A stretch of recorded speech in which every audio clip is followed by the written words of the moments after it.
By what law itong universe na ito, sa bundong ito, sino nagbigay sa iyo ng karapatan na patayin mo ang anak ko? Anong kasalanan ko sa iyo? Kayong mga gangster, kayong nasa Pilipino na kinig, yung mga putang ina ninyo, kinig kayo mabuti.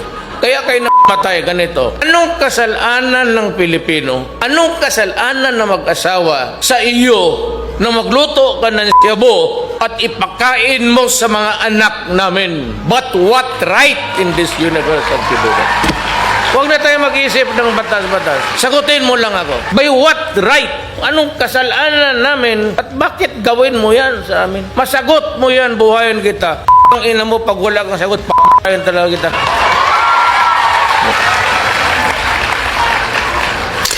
In the years to come, in the next generation, they would know that there is such a thing in this world as the dignity of the Filipino people. You cannot build a nation over the bones of the criminals, if that is what you want to hear. But then, I have to do something by the sheer magnitude of 4 million. Instead of helping me, you are criticizing me publicly. Insulting, because as a matter of fact, every time you mention about human rights violation, there's always a few words added, and that is the assistance. You can have it. It's all yours. We will survive. I'm sure I would be a villain to. Ngayon lang, maybe at this time, not all Filipinos would talk kindly about my stand. Maraming salamat po. He who is the cause of the cause is the cause of them all. Ulitin ko, he who is the cause of the cause is the cause of them all. Kami nagtatrabaho lang. We have a nation to guard.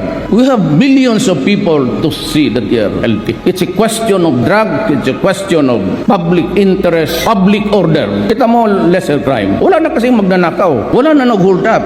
Kasi pare yan. Gamitin mo utak mo. If you're able to contaminate, yan ang negosyo ng mga Chinese. Wholesale yan sila. Maski kunti-kunti, kung the whole of Tondo contaminated, pera yan. I'm not saying it's Chinese. Practice of itong wholesale retail. They go for wholesale. Maski na kumita lang ng isang piso dyan sa isang kaso, okay na yan. Kasi paramihan eh.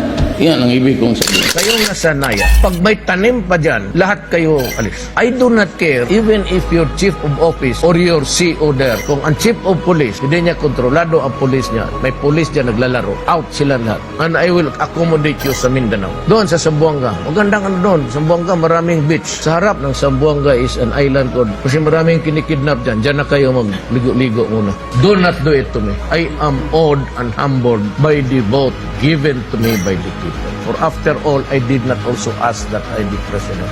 Passport law to lengthen the validity of the passports from the current 5 years to 10 years. Total, kayo naman ang magagawa ng batas. You're the ones who will pass the law. Even if you make it good for 30 years, okay ako. Bahala ka.